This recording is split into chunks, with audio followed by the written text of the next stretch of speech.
Luto na po yung ulam natin for today. Ginisang pork belly with cauliflower. Ito po yan. Masarap yan. So ano pang hinihintay nyo? Tara, samahan nyo ako. Magluto tayo. Nainin na po yung mantika. Umpisa na nating mag-isa. Unahin natin yung bawang ayon sa kanya kasanayan. Yan. Amuyin muna natin yan. Saka natin sunod yung sibuyas. Sunod na natin yung sibuyas. Yan. Hintayin natin yan. Pag lumabas na yung aroma yan. Yan. Sunod na po natin yung ating pork belly. Yan, naginaso na po yung bawang at saka sibuyas. Ihalo na natin yung pork belly. Ito na rin po natin yan. Isay na po natin yan. Mikos-mikos lang na rin. Hanggang sa mag-isa ng tuluyan. Tapos sunod na natin ang ingredients. Habang ginigisa po natin yung ating pork belly, nagpainit pa tayo ng tubig para dun sa broccoli. Lagyan po natin ng konting asin. Titimpla natin ng konting asin. Tapos, yan, i-blanch natin itong broccoli. Hindi na natin isasabay mamaya kasi kung mamaya matatagalan yung pagluluto.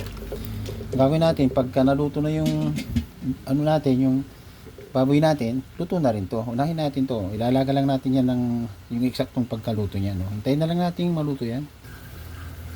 Yan, okay na po yung ating broccoli. Isit aside na po natin to. Tapos luto na pagka mausok, masyadong mausok. Sige, isit aside na natin yan. O, tino po yung broccoli natin na natanggalan natin doon sa umusok kanina. So, okay na po yan. Cauliflower pala, no? Nagkamali na naman tayo. Ito yung cauliflower natin. Tinanggalan natin. Doon sa pinaglagaan natin ng cauliflower, maglagay tayo ng mantika. Yan, konti lang po. Mainit na po yung mantika. Ilagay na po natin yung sisig.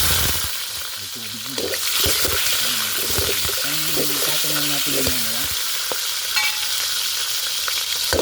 lagyan na lang natin itong buong sibuyas na maliliit. Optional lang po yan. Naglagay lang tayo ngayon dahil maraming sibuyas. Pangpasarap din yan saka pangpabango. Pag walang ganyan, yun yung malaking sibuyas na nakalagay nyo. Nagisa na yan. Tanggalin natin. Yan, nagisa na po yan. Pwede natin tanggalin. Isip-isip natin. Pang-tapong lang natin yung mamaya saka pangpabango lang po yan. Yan, nagisa na po ating bili. Kaya lang nakalimutan ko pinakita. Yung nilagyan ko pala ng 2 kutsarang tomato sauce. Hindi ko na-switch yung cellphone, nakala ko na-switch. Pero oyster sauce po na isang sachet, yung maliit lang. Tapos yung lagyan po natin ng soy, konti lang. Yan. Tapos lagyan na rin natin po ng paminta. Walang kamatayang paminta. Yan, okay na po yan. Tapos imikos na po natin yan. Yan, imikos lang natin ng konti yan. Pagka medyo matigas yung baboy, kaya lalagyan natin ng konting ng konting tubig.